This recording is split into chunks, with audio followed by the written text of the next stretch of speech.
happy with the guys and performance on Saturday. Came out very focused, great intent. What I was happy about, executed throughout the ball game. Did not say once, played to a really good standard and played well, but then didn't let up, stayed focused. And the guys that came in the game that came off the bench and don't get as many reps did the same thing, was happy with their performance, moved the football on offense, made plays on defense. Special team guys did a really good job. As I said, I thought special teams-wise, we kicked the ball very well in the game. Our field goals were very good. Our kickoffs were good. Our coverages were good. The one punt we had, we did a great job. He stuck a wedge, I guess, right at the one and made that thing. If he could do that at the golf ball, he'd be in the wrong sport, huh? He stuck that one. But we did a good job in that aspect. Defensively, I thought we played well, coverage well, tackled well. They got a couple plays early. They made plays, they made good throws with nothing wrong with what we were doing. They're right there. And then they responded back. I was very proud of Deuce. That's the first time he's played. He's been banged up, been through a lot since he's been here with some surgeries. It was great to see him on the field, Deuce Harmon. And like I say, gave up. I was in really good position on the plate and turned around and made 3 great plays after that. Never let it affect him, which is important for guys that haven't played tons of football. If you give up a play, how you come back, very proud of that, the way he did it. Up front, did a good job of getting some pressure. And they RPO, which is hard. You're playing run in transition, but we got a couple sacks, got a couple holding calls out of that.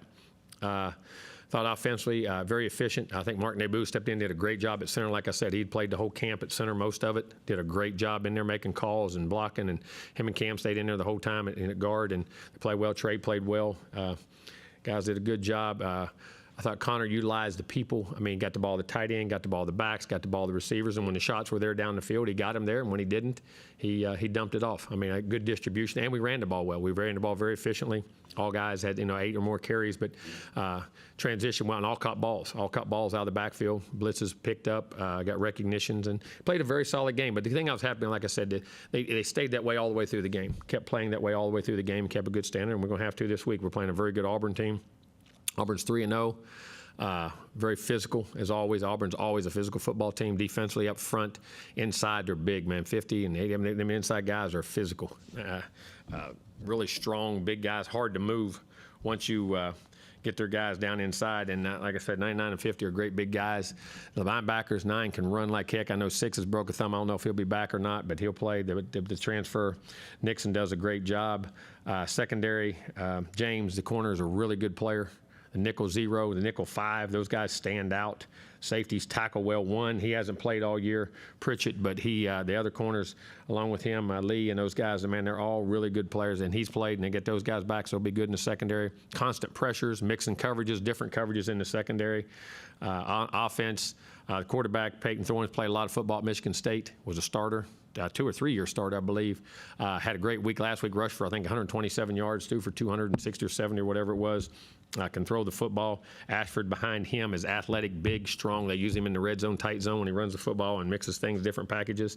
But the quarterback's a really good player. Backs, Hunter's strong. The other backs are fast, athletic. Like I say, Jay Fair, the receiver, we knew he's from Texas. We recruited him. He transferred back into there. Slot does a great job for them. The big guy Hooks from Jackson State, very good player, tight end, athletic. 13 can catch and run, and tackles are big, physical. Punter, and great, about a 42, 43-yard average, 4.2 hang. Does a great job. Returners are good. Ethan, the kickoff guy and their field goal guy, McPherson, and his brother is the one in the NFL, and we recruited this guy as a really good player. So, they're sound all the way across. He was a great coach. Got to play well, play in the SEC, get the season started, and play here. We need to play well. Got to play well in all facets and be physical in the game and compete in the game very well, and it'll be a battle. Second row, Olin. Yeah, Jimbo, you referenced the tight end, Fairweather. You always talk about you like tight ends because of the matchup problems. What kind of matchup problem is this guy in? Typically, who would you look for to try to match up with? Well, it just depends if you're zone or man or how you're playing or what your other schemes are, what you're trying to stop by them. He's long, he's athletic, he can get the verticality in tight end is how I measure those guys. Those guys that can get vertical and catch the ball down the field, which he can. Great ball skills, man. It becomes a hard matchup. And they make you play the middle of the field. If you don't have to respect the middle of the field, defensively, if you can be, I say light there, you can double your guys outside and play. But when you can't do that, and the things he brings in the middle of the field, it makes it very tough. And then the different schemes they use, they're very do a good job on offense. But he's a good player, man, athletic. And when you have three guys you're looking at running back, and they're all playing. How do you do? Do you just come in saying everybody's going to get kind of the same amount of carries, or No, you get series and how the play call goes. You're going to get the first two series and see how that goes. And if you're hot, you go. If not, we're going to put you in the game. We keep rotation, keep guys going, and then you try to wear people down. You got to wear your defenses down. I mean, you can't. And you got to remember, this is a long haul. You got 12 regular season games, and the physicality of this league, the pounding. You look in the NFL, everybody's by committee. I mean, there's very few guys and very few teams, even the great players, have a guy that comes in and goes with them, because it's a long season, and the brutality and the physicality of a running back in this game. When you see him run the ball and he gets hit, but how about when he's chipping a guy? How about when he's pass blocking a guy? How about when he's coming through on a fake and they're taking shots at him? Those guys, you got to have a great diversity of guys, and we try to keep them by rotation in series, and then if games go, who's hot, who's whatever, and then also by play. I mean, there may be certain things that one does stronger than the other, and you'll play them by play or by call. Out there, right, David? Jimbo, can you speak on the linebackers, their growth this year as much as they've grown since last year? I mean, a lot more consistent in fits. I think our eyes are better. We're fitting things. We're getting downhill better, in my opinion, and triggering on things. And I think having a great front helps. I mean, you got those guys that can do it, but the backer, you still, no matter what, you got to trigger and get those double teams off of you when those things happen. And so I think their maturity, and I think, like I say, it's the old be quick but don't hurry. You know what I mean? I think they're seeing things better, and they're playing with better eyes. And at the end of the day, I always hear me talk about all the time, eye violations and eye discipline. It's the number one thing as a player. Your eyes are the number one thing you have. If you can't see it, you can't make the play. You can't catch the ball. You can't make a read. You can't run. So where you're looking and triggering and processing information, they're doing a much better job of that. And Shamar Turner's start to the season, 3 sacks, just looking really good. Your thoughts, what you've seen? It doesn't surprise. Listen, I said this. There's nobody on our football team loves football more than Shamar Turner. That guy loves to play. He loves to practice. He loves to work out. He loves to run. He loves to do everything that's associated with football. And that doesn't always happen. And I mean, plays with passion and energy in everything he does. He's an inside guy. He's an outside guy. He has versatility. I love everything about what he does and the intensity he brings and the competitiveness he brings on a daily, not just a game basis, on a practice. I mean, every play in practice to him is like the national championship, and that's what you want. Down front, and then Travis. I know you thought a lot of him from the very beginning, but could you take us back to Connor Wigman's recruitment and your first impressions of him, driving down there, seeing him play when he was in high school? I think the diversity and the naturalness, when you watch guys do things, and you've ever watched somebody do something and say, you know something, that looks natural. The old term, he looks natural doing that. Looks like he belongs doing it. Connor looks like he belongs playing quarterback. And what I mean by that is he has such great skills, but he's very comfortable. The game, like I said, you see guys with great arms that can run and even still look awkward at times or not always smooth. Everything he does about the game, he fits in the game. The game makes sense to him. It's natural to him. He's competitive. He's tough. He's athletic. He can throw. He can do all the things. But the processing of the things around him, the feel of the pocket, how he moves, and how he naturally will slide and not panic, but then take off. I mean, just there's a naturalness to playing that position because you're having to process so much information playing quarterback. There's no other position in any sport like it. Okay? And the decision-making and everything's scrutinized. And when you watch a guy that can just get it right, you know, say not all the time, say 95% of the time or whatever it is, but the way they do it, it's like they're in slow motion. Everybody around them is going 100 miles an hour, but they can't ever get caught, or they can't ever get grabbed, or they can't ever not make the play. And they have the great sense and feel around. And that's when I first watched him. That was my first impression. Just he looks like he belongs doing what he's doing. And then when you get to know him, I mean, he's very intelligent. He's very charismatic. He's quiet. He's not quiet, but he's not loud. He's just very confident in himself, you know what I'm saying? And he brings confidence and he exudes confidence and he gets it to people and how he communicates with people. And then he has his hands, his speed up. And then to play baseball. Listen, baseball players and quarterbacks have always related. When you're a great baseball player, man, you go back in the history of it, and you're a baseball player, right? Yes, sir. What's the number one thing when you're hitting? What do you got to have? Great what? I wasn't a hitter. Well, how did you play? How did you play? You're a pitcher? That's all. Well, what did you hate with guys that pitch? They could see it and what? And speed those hands up and slow them down. Like you could, I mean, you'd fool them. Like if you try to, you see they'd be setting change up and all of a sudden they'd speed it up and foul it off. Or you'd get them out on that front foot and they keep those hands back. And what I'm saying is those baseball guys, and he was a great hitter, if you watch him play quarterback, all right, he's in the pocket. All right, here comes the rush. He can speed those hands up and get it out and still then put a little bit, throw it early, put a little bit of air on it that waits.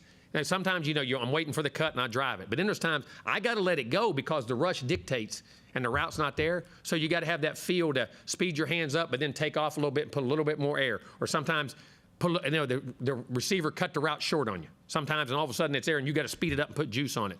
And that, when you go back and watch a lot of your great quarterbacks, a lot of them are great baseball players while they were great hitters. They could speed those hands up, slow them down, and they could process what they saw, like seeing the spin on a baseball, processing what's happening. And it's a lot of naturalness in what he does that way. And then the footwork, when you're playing middle infield, it's like playing quarterback. You always got to have your feet up under you. And then when you do have to bring the sidearm throw or that, he'll do that. And sometimes I get on him about it. Sometimes I tell him, I tell him sometimes when you play shortstop, and we play at middle infield, sometimes you'll get it and you got plenty of time, and you watch them in the pros, they'll just make that throw. Well, when you're playing quarterback, you can't make that throw. You know what I mean? I said you can't play quarterback like you play shortstop, as far as you got to play like it's going to be a close play. Now all of a sudden it's a close play and you see those guns come across. Well, when you play quarterback, he'll get late. He's so good with his hands, he knows what's going on. Sometimes he'll get lazy and sidearm it, but that can cause. That's the difference in football. All right, I'm throwing that drag route. It's behind me here. The guy gets tackled instead of putting it a foot in front, where he can accelerate through it and make a run, and that makes a big difference at times. And that's something he does. Where we joke about that all the time. Brett Favre did that though. But he did it. They all do it. Mahomes, you can do it when you have to. You don't do it till you have to, because you don't do it all the time. I mean, Aaron Rodgers, all those great ones can do it. But when they're sound, they throw it the right way. You know what I'm saying? But I mean, he has a lot of those other tools though that can get you things that you can't teach. You know what I mean? The guys that can drop down and do those different arm angles and things. And listen, he's got a lot of work to do. He's still he's only played 7-8 games. Right. And that's no, he's got a lot of football to go. We got an SEC schedule to go. We got a lot of things to do, but love where he's at, love his demeanor. But I like his sight, and I also like his disposition. It's competitive, it's natural, it's learning. He don't mind getting coached. He don't mind getting coached hard. He's very, when he makes mistakes, he admits to them. He's very competitive. He's got the right DNA, so hopefully we can keep doing the right things. And I know you scour the nation looking for guys, quarterbacks, but how nice is it to go an hour away? Oh, it's great. Star guy? It makes it a heck of a lot easier, man. And I mean, sometimes they're there, sometimes they're not. You know what I mean? That's just, and that wants interest. You know what I mean? That's the other thing. Do they have interest in you? Sometimes guys want to go different places. That's in the world today, and that was great. And him being here and being local, man, makes a big difference. Down front, Travis, and then we'll go Cease to the left side. Kind of along the same lines, when you talk about those off-platform throws or different angles, how do you coach that, and how do you coach when is the right time and the wrong time? Well, it's a feel. There's no here's the right time when you can't make the normal throw. If you can make the normal throw, you should always do it the right way. There's nothing. I mean, get your feet right, get your arm right, be over the top, make your throws, do you can. It's when you're ad-libbing and reacting. There's no time to coach that. You got to, and what the good ones can do, they're really not making that throw with their hands. They're making it with their feet. And what I'm saying is when they get just moved off their spot, and they can get that 1 foot back in the ground to get a little bit of power to generate that arm angle and get those hands out. I mean, and also where you carry the ball. I mean, when you're carrying those things, you get in habits of carrying that thing really low. Your arm drags. It's just like a pitcher. When you drag that arm, and you don't want to drag. You got to loop and get on top. I mean, and you get it back, but keeping that ball up and where you displace it, and keeping 2 hands on the ball. I mean, you get guys that separate their hands a lot. They have a hard time generating those throws. So there's a lot of mechanics that go with it, and a lot of teaching goes with it. But he does it. And then at the end of the day, listen, they can either do it or they can't. You can teach you're blue in the face, and you can give them all the mechanics, and then there's a part of it you can either do it or you can't. He can do it. To the left side, Cease, and then Mark right next to him. You talked about attacking in the middle. Is Jake Johnson becoming like a security blanket for I hope so. For Connor, since he had 6 last week? Yeah, I hope so. I mean, there's a guy. I mean, you're a 6'6" guy. So I mean, and he's got verticality too. And those guys are open when they're covered. And he's got really good ball skills. So I love the way, Jake's development's coming. And the more you can get a guy like that, the better it is. And also, Max had 2 nice catches in the game. I think we had, 8 catches between tight ends? Max had 2, and he had 6. So, I mean, that's big bodies, and it helps. And then follow-up, who's maybe the better blocker of your tight end? Is Johnson's blocking? I can't tell everything. Daggum, I can't tell you everything. I can't tell you everything. But they all, listen, they're in there on all those plays. They're all in there blocking on all those plays, so they all have to do it all. I mean, that's one thing about a tight end, man. I mean, you're going to exploit it in some part of your game at some point if you're not all the way through. Okay, Mark. All right, it's a proverbial two-parter. Number one, Oh, never mind. You have created this. I learned from the best. I'm joking. First, injury updates on the guys who were out Saturday and Noah. Should be good. Hopefully we'll be fine. We'll find out this week. We'll see them as we go. Okay. Part two, I'm going to plead schematic ignorance, being a baseball guy. I'm the hitter. But a few times during the game, you had LT or Fadil split out wide, covering the slot. What's the idea about that? What does it bring? And aren't you kind of worried that they might pop up and actually throw the ball to the guy? Good, because they'll get killed because he's right on top of them. now you got a 260-pound guy on a, and also you got to remember those guys are rerouting. They're playing zone. They're not in man. So you're rerouting. The best. I'm gonna tell you, the hardest guy I ever went against in my life in college football was a guy named Mark Herzlich, who played at Boston College. Remember, he was 6'5", 265 pounds. I would take 20 DB. I could name guys that are in the NFL right now that would be in the slot that we would rather run routes by than he would get in the slot and reroute our guys with his length, wingspan, and play leverage on it. Because when they would reroute them, they'd go from the hash to the numbers. You know what I mean? You're rerouting guys. You're bringing different guys, and then you'll bring packages, and you're trying to play. You bring pressures from the other side. 'Cause, I mean, you understand something. An offensive lineman, what do you know on the offensive line? All right, that's a big guy out there, right? So you got to account. If you account for him with the back, he can walk in and do what? Blitz. So now I got to account for him on the back, so I'm sliding two linemen this way. Now what does that open up on blitz possibilities on the other side? Because it's personnel mismatches. See, I can think, okay, he's going to drop him, but what if he doesn't? If I account for somebody else and slide to protect the other way, then I got a 260-pound guy rushing on a 200-pound back. I got a mismatch. So what you see this week may be something set up for next week. What maybe see here, it creates the mismatches by how they play it, how they slide line, or what they do. And everybody does it. I mean, if you go look at everybody in football right now, it's what everybody's doing.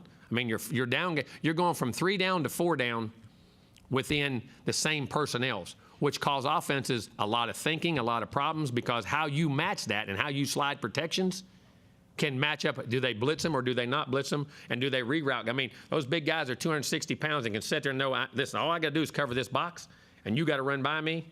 All we're trying to do is buy time for him to reroute, get out in another zone, different things like that. So there's different principles when you do that, totally to different things. Go right in front of the lights. This game has become a very intricate game, and a lot more than it ever was before. Promise. Ben will go back behind the lights on the right side, Coach. Coach, I know coaching staffs and teams are always evolving anyway, but 3 games in with a new coaching staff for them, how much can you get a feel for what they're trying to do, especially with the guys that they had last year and maybe how they're different? Well, and I think you go back to their history, past histories too. I mean, guys don't ever deviate very far. I mean, you're not going to say guys don't go from running the wishbone to the run and shoot. You know what I'm saying? I mean, there's going to be, and now how they use their players, that's the thing you got to be, who their feature guy is, what are they trying to do different, how are they trying to, and they're probably still learning their guys too a little bit and certain talents to how to feature guys to get them the ball or different things, but it stays relatively similar. But then again, that's why you got to teach, when you teach offense and defense, you're teaching concepts.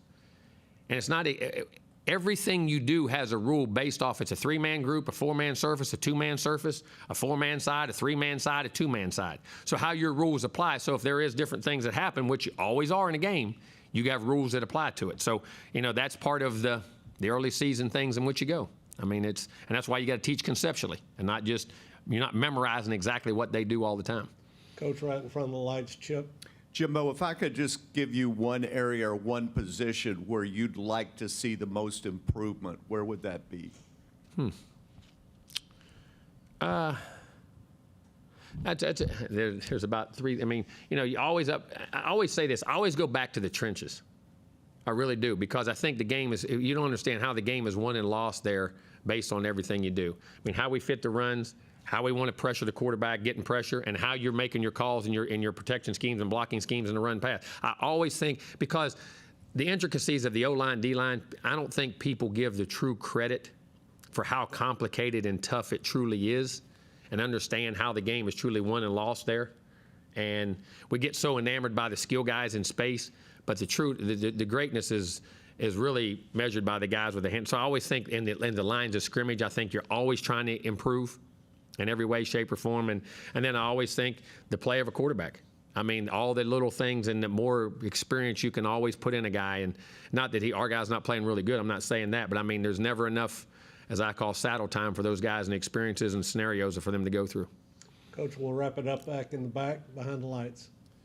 Yeah, Coach, defensively, do you feel like you saw the response or the progress from Miami? Well, to we'll see. this I mean, and we weren't playing the same kind of opponent, but again, I said this: we got beat physically in the Miami game. We weren't guys running scot-free. We got beat on physical. Man, guy got beat in a one-on-one or things like that. So hopefully we'll continue to do that, and we'll go against good guys in practice. And listen, their receivers last week, they had 2 or 3 guys have a shot at really good players. So I think we played a lot better there. So I think there's always things that way you're trying to improve and do better. I mean, it's not like you're blowing coverages. It's not like you're doing different things. You got to win those one-on-one battles, and then you got to help them with technique and then other pressures and do different things in which we can do. But hopefully we'll see the step up this week. As the level of competition steps up in the SEC, hopefully we'll find out. But I liked where we did. I thought we played well. I thought we practiced right. We gave up 4 first downs until the last drive. And I don't care. That's hard to do on anything. And that's also a team that just beat a really good Army team who beat a really good UTSA team here. It's not like, that ULM had some good players, man. Had some really good players. So it's not like, and I'm not saying that. I mean, it's just you had good competition. Now we'll find out. We step up another level, and hopefully we'll carry this week. And I believe you've coached against Hugh Freeze when you're at Florida State. Yeah, we opened up the season with them one year. They had AJ, we had all their receivers. We had a shootout. They were ahead like 24-6 or something. We come back and won 43 to something. Was Francois' first game. I think he threw for 418 yards. So what's it like, I guess, coaching against Hugh Freeze? And what do you? Oh, he's going to listen. Hugh's going to be open. He's going to be wide open. He's going to be aggressive on offense. He's going to be dynamic. He's going to create things in special teams. Not afraid to call a fake. Not afraid to do things. Very good coach. Going to have his guys motivated, ready to play. Hugh's a good guy and a very good football coach.